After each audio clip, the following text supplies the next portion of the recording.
கனடாவில் வீதிகளில் செல்லும் ஆசிய நாட்டவரை இலக்கு வைத்து தாக்கி கொள்ளையடிக்கும் கும்பல் தொடர்பில் எச்சரிக்கை விடுக்கப்பட்டுள்ளது.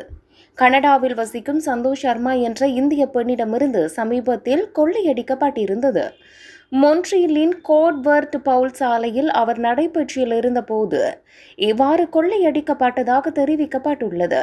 இந்த சம்பவம் மக்களிடையேயும் தெற்காசிய சமூகத்தினரிடையேயும் கவலையை ஏற்படுத்தியுள்ளது.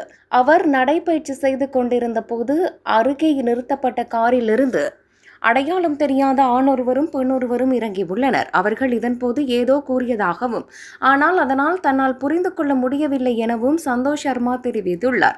ஆனால் அது மம்மா மியா போன்ற ஏதோ ஒரு வார்த்தை எனவும் அவர் குறிப்பிட்டுள்ளார். இதனை அடுத்து அவர் அருகே வந்த மூன்றாவது நபர் ஒருவர் அவரை காரை நோக்கி தள்ளி அவரிடமிருந்து 4 தங்க வளையல்களை திருடியுள்ளார். மேலும் அவரது பையில் போலி நகைகளை திருடர்கள் வைத்துவிட்டு சென்றதாகவும் சந்தோஷ் சர்மா குறிப்பிட்டுள்ளார்.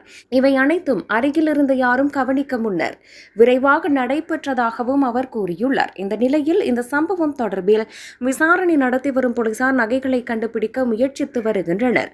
விசாரணைக்கு உதவுவதற்காக அவர்கள் பொதுமக்களிடமிருந்து தகவல்களை கோருகின்றனர்.